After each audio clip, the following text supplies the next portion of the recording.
que é esse movimento, Ricardo? O que é a educação domiciliar? Qual é o conceito da educação domiciliar?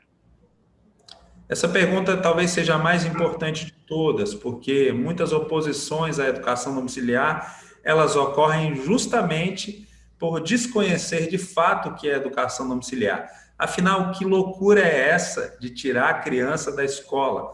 Porque foi nos ensinado durante anos que lugar de criança é na escola.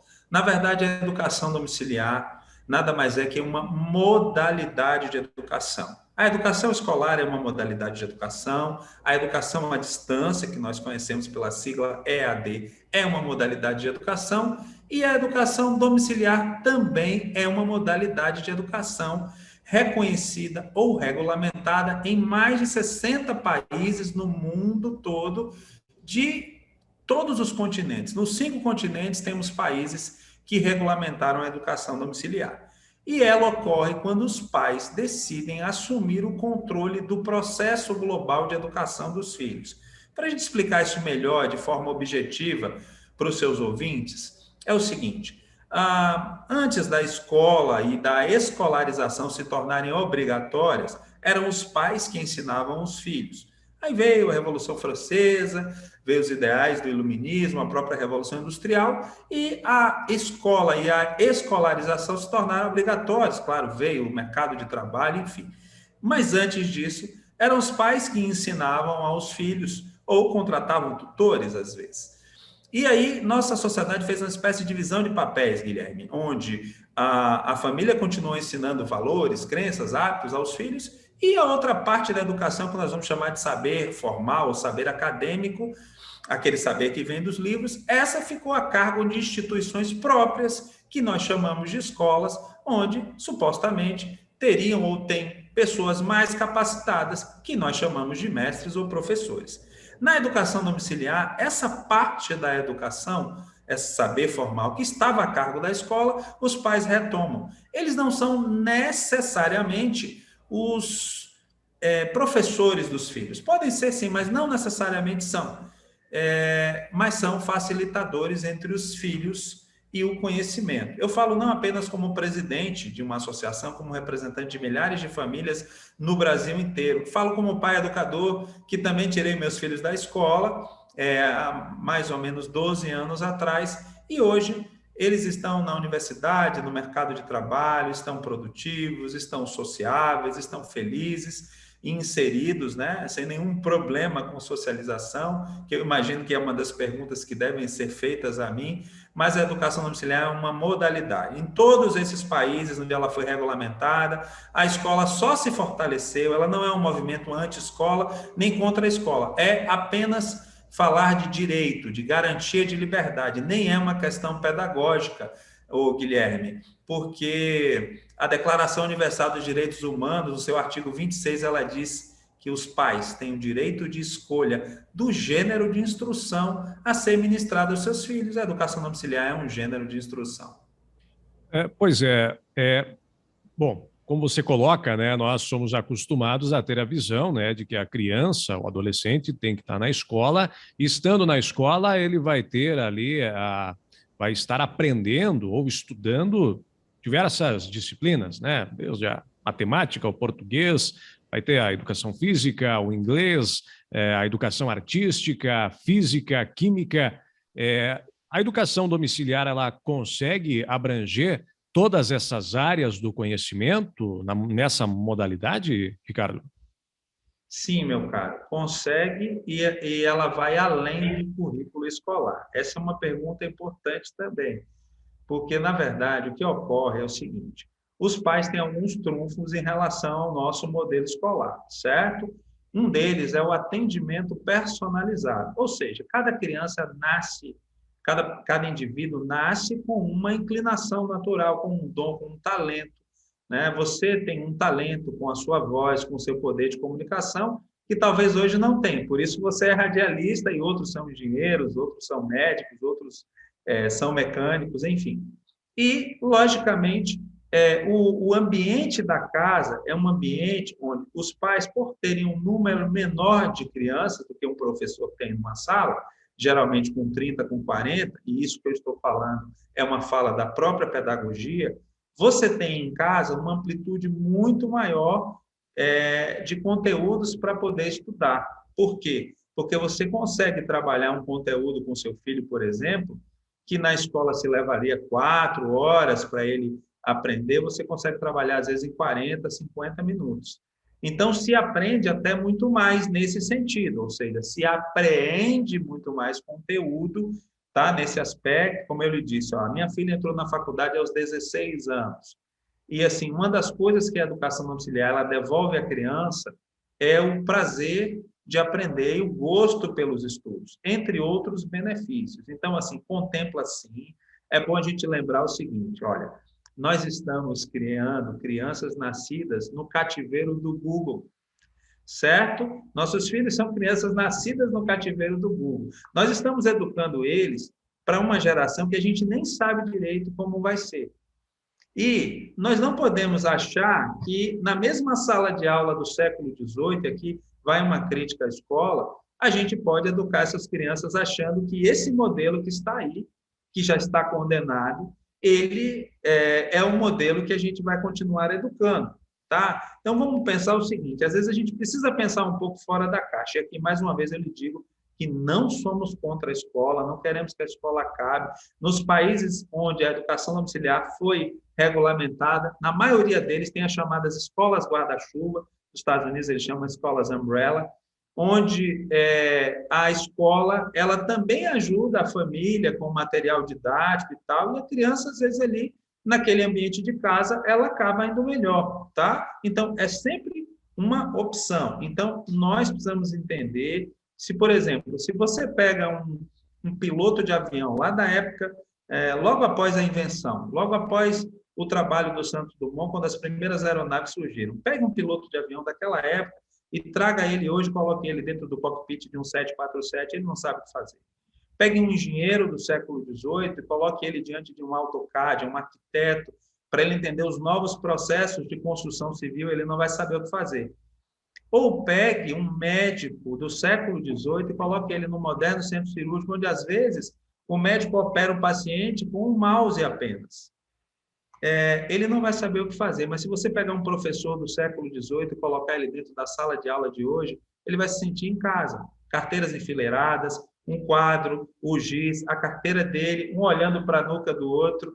A escola não mudou, né? Ela deveria mudar, ela deveria ter sido reinventada, mas eu acredito que isso vai acontecer.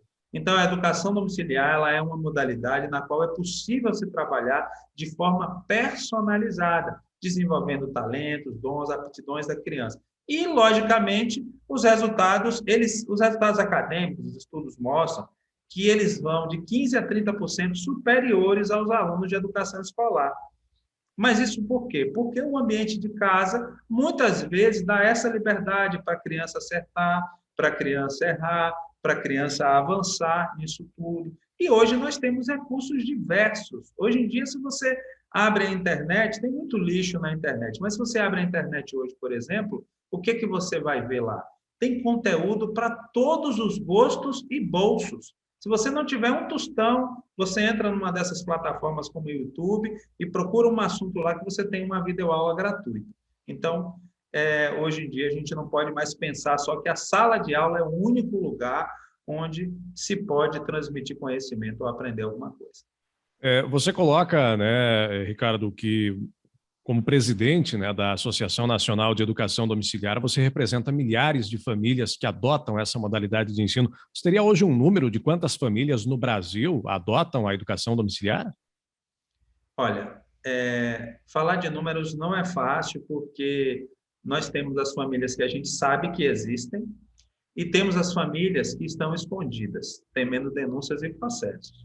O Brasil ainda é um país que persegue as famílias que educam os filhos em casa. Eu sou testemunha disso nesses 11 anos de associação, quase que a gente vai fazer, 12 anos de luta pela regulamentação, e quando eu digo que eu sou testemunha, inclusive, de acompanhar pais em audiências no Ministério Público, certo? Então, o que eu posso lhe dizer em relação a números é que as famílias têm muito receio de responder pesquisa, Porque para eu validar uma pesquisa acadêmica, eu vou precisar do nome, do CPF, e muitos deles não querem, mesmo entendendo que esses dados em tese estarão protegidos conosco, eles ficam com receio, tá? Mas a educação domiciliar, até o ano de 2019, antes da pandemia, nós tínhamos aí cerca de 11 mil famílias, com 22 mil estudantes, tá? Hoje, depois da pandemia, nós damos conta aí de pelo menos 30 mil famílias fazendo educação domiciliar, com em torno de 60 mil estudantes. E eu posso dizer a você que 10% dessas famílias estão no estado do Paraná. O Paraná tem 3 cidades que regulamentaram a educação domiciliar. Cascavel, as 3 no Oeste, Cascavel, Toledo e Guaíra. Sendo que a lei de Cascavel foi suspensa, mas agora a gente tem uma aprovação, já na primeira votação, de um projeto de lei para todo o estado do Paraná, como aconteceu no Distrito Federal, por exemplo, como aconteceu em Vitória do Espírito Santo, tá? Em outros lugares onde a educação domiciliar tem avançado, Sorocaba, ali na Grande São Paulo. Então, hoje, estamos aí na casa dos 30 mil, das 30 mil famílias. Eu acredito que esse número é muito maior do que o que a gente tem, porque eu diria para você que para cada uma família que a gente sabe que existe, nós temos 2 ou 3 famílias que estão escondidas, só vão aparecer, se aparecerem, quando a gente tiver uma legislação em todo o país.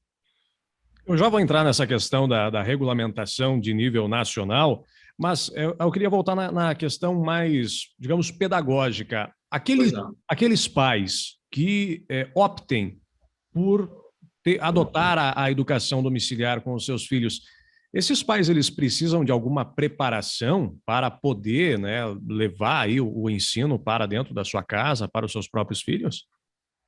Sim, Guilherme, eles precisam, mas não é necessariamente acadêmica, certo? O que que acontece? Tem uma questão que eu preciso falar aqui, que é uma questão muito subjetiva, mas ela é real, certo? Então, assim, às vezes as pessoas perguntam, e se um pai que não tem condições? Tem pais que não têm condições de fazer educação domiciliar? Sim, sim, eu diria a você que sim, tá? E queira fazer. Eu lhe digo assim, uma família desestruturada socialmente, tá? Uma família com muitos problemas ali, de caráter comportamental em casa, às vezes doenças psicossomáticas, relações conflitantes com os filhos.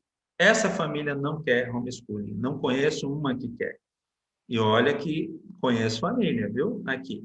E fora do Brasil também. Uma família desestruturada economicamente, então o pessoal fala, olha, mas as crianças têm que ir para a escola para lanchar, porque elas não têm que comer em casa. Essa família não se interessa pela educação domiciliar. Quando eu falo que academicamente não, por que eu digo isso? Porque tem pais, tem famílias cujos pais só têm o ensino médio, por exemplo, ou o ensino fundamental, e fazem trabalhos brilhantes com os filhos em casa, certo? Agora, do ponto de vista comportamental, sim. Sempre que uma família nos procura dizendo que quer fazer educação domiciliar, nós abrimos o jogo com essa família, falamos que ela pode enfrentar a justiça, que há muitas famílias processadas, que elas precisam se ver nessa nova rotina, que, como minha esposa fala, a educação domiciliar não é só uma modalidade de educação, é um estilo de vida, porque o calendário escolar pauta a sua vida toda. Então, se você é casado, tem uma esposa, vocês querem tirar férias em família, vocês precisam tirar. Não é verdade? Em relação ao calendário escolar, você tem que brigar com seu colega do lado, às vezes, para ter férias em dezembro ou em janeiro, por causa da escola, ele também quer. Então, assim, é uma série de questões, inclusive, dentro de uma casa. Porque, olha só, normalmente um dos pais tem que ir para casa, né? Pelo menos um turno, e normalmente é a mãe que vai. Então, 80%, 70%, 80% da parte operacional ali com os filhos é a mulher, que já tem os afazeres da casa, que já tem as coisas que ela tem que fazer, e antes os meninos estavam na escola. Então, educação domiciliar não é uma coisa fácil. Eu digo que homeschooling, a educação domiciliar, ela é para todos, mas não é para todo mundo. Mas as famílias que decidiram, elas não decidiram da noite para o dia, não. Tem família que namora, que paquera, que estuda a educação domiciliar anos, aí fala, agora eu estou pronto, eu vou. Eu organizei minha rotina de vida, já o marido e a esposa estão ali em unidade, a família tem uma unidade ali, né, de pensamento, de ideia, os dois estão concordando, pensaram e decidiram e vão fazer educação domiciliar. Então, não tenho receio com a família desestruturada, porque assim, olha, fácil, sabe o que é fácil? Fácil é você pegar uma criança, dar um banho nela, um copo de achocolatado de manhã cedo, colocar um uniforme, colocar ela dentro de uma van, mandar para a escola e ficar 5, 6 horas do seu dia livre, vamos colocar livre entre aspas, livre dessa criança para você poder fazer todas as coisas que você tem que fazer. Difícil é fazer tudo que você tem que fazer agora com as crianças, com você o tempo todo. Então, é uma mudança, sim, significativa, dá muito trabalho, exige muita disciplina, mas não necessariamente cultura acadêmica. Estudos já feitos de décadas, como exemplo, o Instituto Brian Ray, lá no Oregon, nos Estados Unidos, que estuda há mais de 40 anos a educação domiciliar, os estudos mostram que pais que têm mestrado e doutorado, pais que só têm um nível médio, o desempenho desses filhos é bem parecido. Então, a cultura acadêmica, o preparo acadêmico dos pais não é determinante para o sucesso dessas crianças na educação domiciliar. Ricardo, a questão, como é que fica a questão documental do aluno? Porque a questão documental, eu digo o seguinte, por exemplo... Comprovar. Para se inscrever na universidade, né? Okay. A pessoa tem que ir lá, presta o vestibular, passou no vestibular, vai para a questão aí de matrícula, tem que apresentar o seu histórico do ensino médio. Como é que você faz para comprovar essa questão documental de todos os níveis de ensino? Perfeito. Hoje, infelizmente, como a gente ainda não tem uma lei regulamentando, tá? Ou nos que já tem lei, ainda a Secretaria de Educação ainda estão buscando entender como é que elas vão normatizar esse processo, o que nós temos, que é o que os meus filhos fizeram, são as provas do EJA ou do ENSEJA, certo?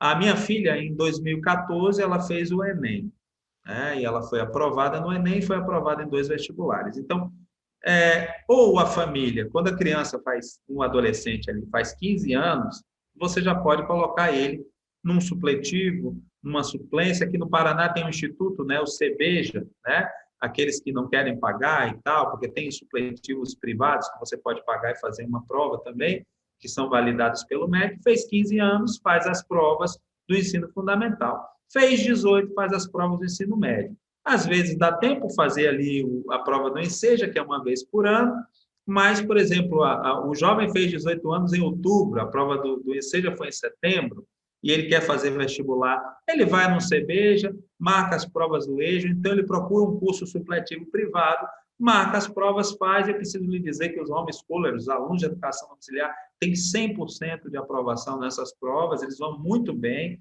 sempre vão muito bem. Tem um caso aqui de primeiro lugar em vestibular para medicina, em universidades federais, tem uma série de cases de sucesso entre os alunos de educação domiciliar, e aí é como a gente comprova. Por enquanto, a nossa forma de comprovar é essa, que são esses certificados, já que não há exigência, porque eles são feitos para quem não foi à escola.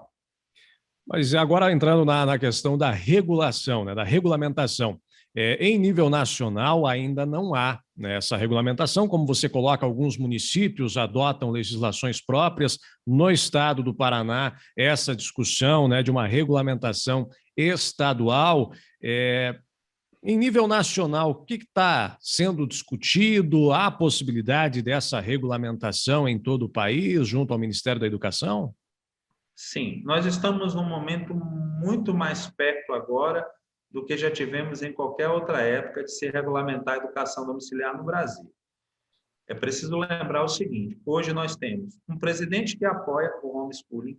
A pauta não nasceu no Planalto, né? Como alguns que, por não gostarem do presidente, querem atrapalhar a pauta. Eu acho que a pessoa tem até o direito de gostar ou não gostar do presidente, tá? Mas assim, você não pode deixar de gostar de algo que é bom, ou deixar de aprovar ou apoiar algo que é bom porque você não gosta da pessoa. Então, nós temos o apoio do chefe do Estado, nós temos o apoio do MEC, tá? O ministro Milton Ribeiro, seus assessores estão 100% conosco, entendem sim que é um direito, é uma garantia de liberdade, e o Ministério dos Direitos Humanos também entende que é um direito humano. Tanto assim que hoje nós temos um projeto de lei lá que está tramitando, estamos com uma boa expectativa de ainda este semestre nós conseguimos levar esse projeto de lei à votação O relator é uma deputada, paranaense, inclusive, a deputada mais jovem do Brasil, né, a Luísa Canziani. Ela tem conversado com lideranças da oposição, da situação, e nós estamos confiantes de que nós vamos construir ali um acordo para votar e aprovar esse projeto de lei. E eu acho que tem que aprovar, porque as famílias não vão parar. O homeschooling é um movimento imparável, mesmo sem lei, mesmo com famílias enfrentando a justiça, mesmo com famílias, eu não sei se você sabe, Zimmermann, mas, assim, é uma vergonha isso que eu vou lhe contar, como cidadão. Eu tenho famílias no Paraguai escondidas, tem famílias na Polônia, tem famílias nos Estados Unidos, tem famílias no México, tem famílias na Austrália, tem famílias em Portugal, famílias que venderam tudo porque foram condenadas aqui a matricularem seus filhos de volta na escola.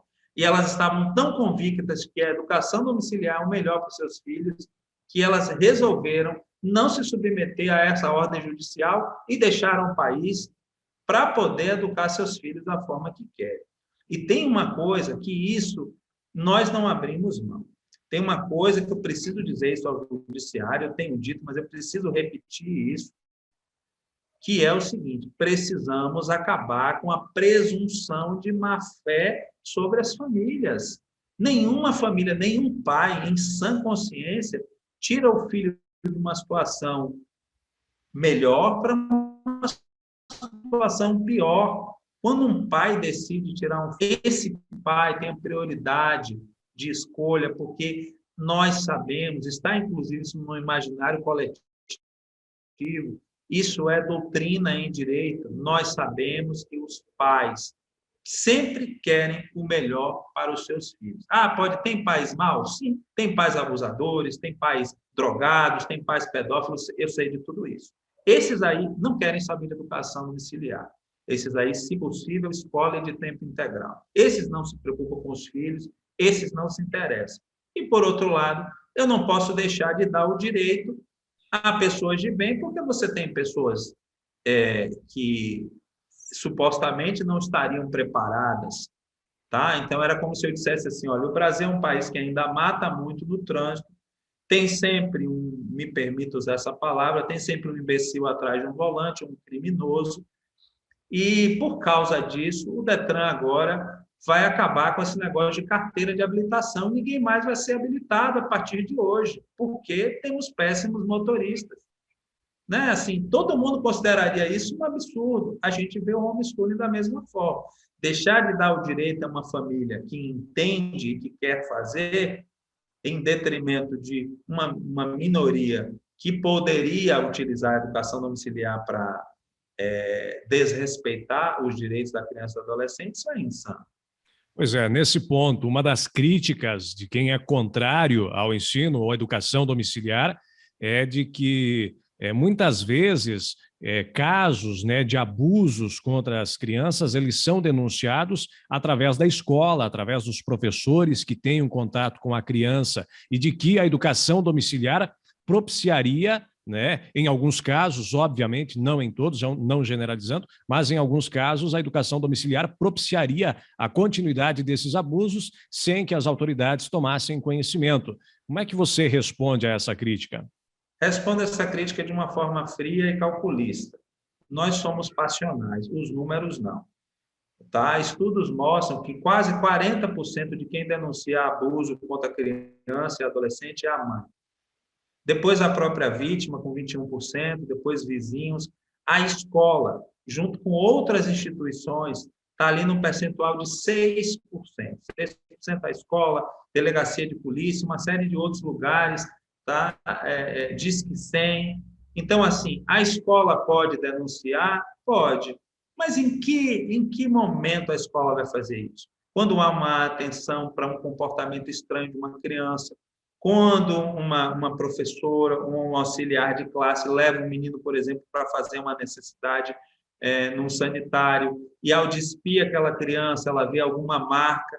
Isso não é comum, gente. Isso não é comum acontecer. A escola pode ser uma dessas, mas não é a principal. Longe de ser a principal. Né? Então, assim, a gente sabe que tem muitos abusos, infelizmente eles continuam acontecendo. Nós, inclusive, tem legislações, nas nossas legislações, nós, inclusive, colocamos que pais que foram condenados por crimes contra criança e adolescente, eles não podem fazer educação domiciliar. Então, não tem mais o que fazer, né? A gente não vai piorar isso por causa da educação domiciliar. Isso, para mim, me permita, mas é uma falácia.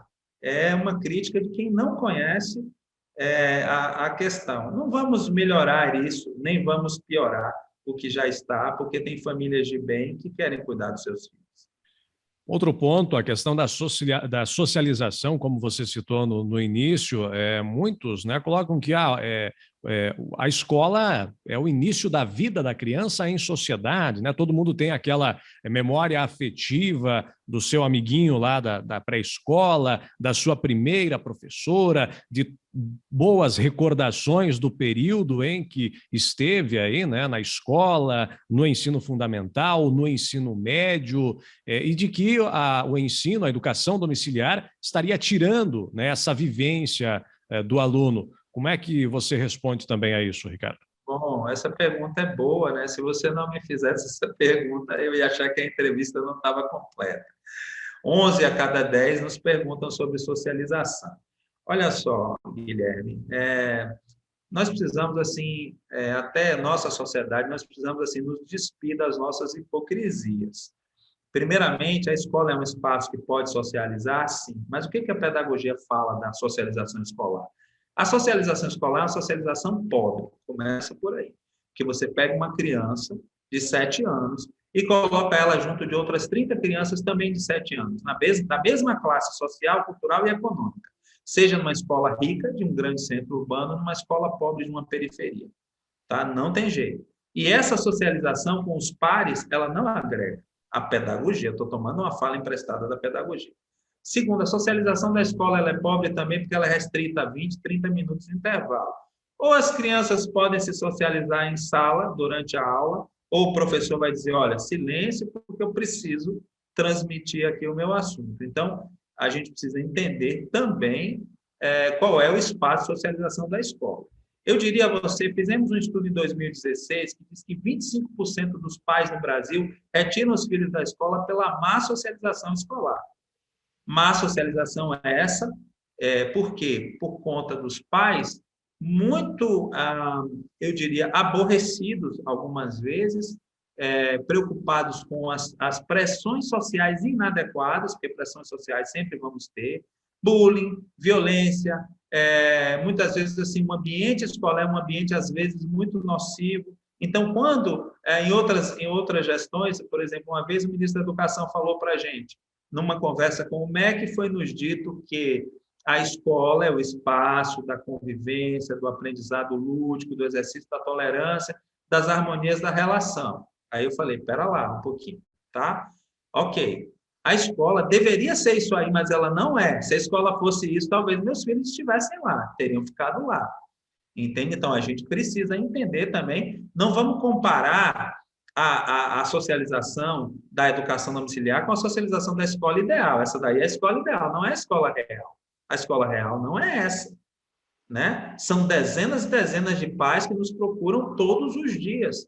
E muitos deles querem tirar os filhos da escola porque aconteceram pequenas, eu vou colocar pequenas entre aspas, pequenas tragédias com seus filhos no ambiente escolar. E quando eles procuraram a coordenação, a direção pedagógica, o diretor da escola, primeiro, todos eles fazem isso.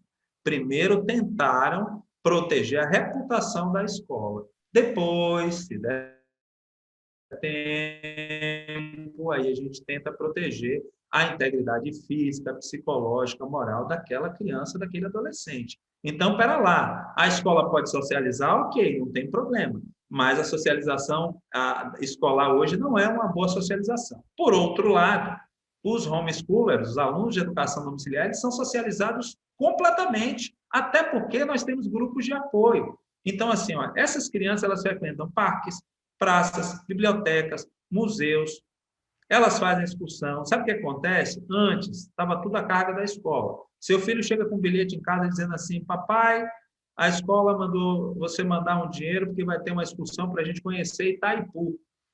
Ótimo, excelente. Tá? Ou vamos conhecer tal museu. Bacana. Na educação domiciliar, o pai que se vire, a mãe que se vire e procure no site da prefeitura a agenda cultural da cidade, do estado onde ele está, leva a criança no museu, no parque, na praça, na biblioteca. Os pais se viram para fazer isso.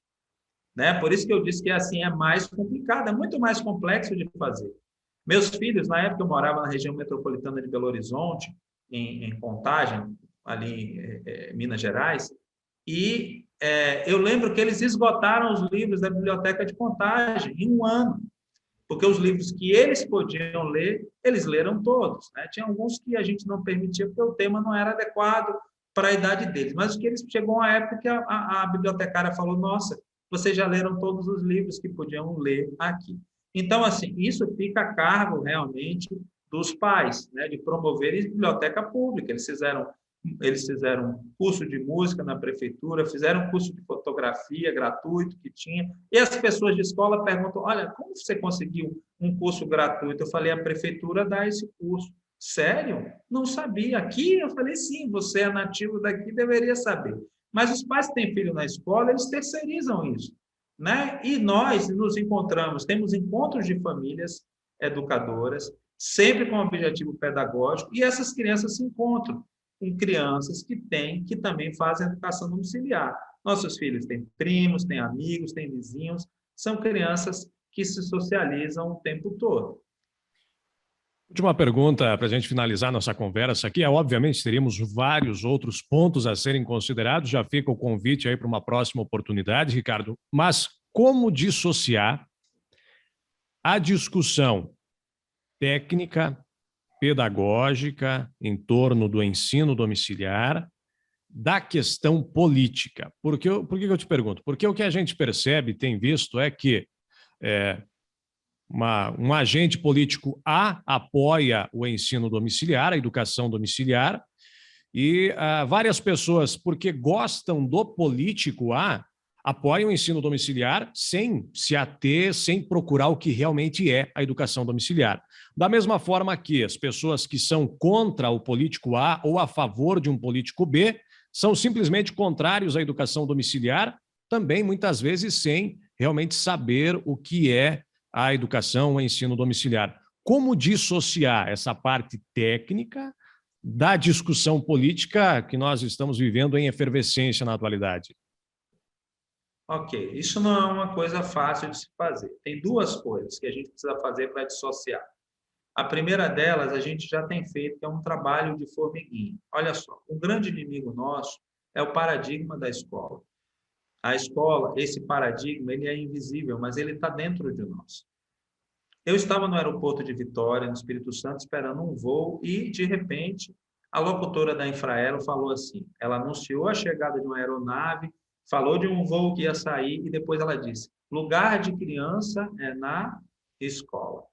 E eu fiquei pensando sobre aquilo, eu falei, meu Deus, como isso é repetido como um mantra por décadas a fio, isso está no imaginário coletivo, porque se eu falasse só lugar de criança é na, você completaria, seus ouvintes completariam, é na escola. Foi nos dito isso como uma verdade absoluta, e não é.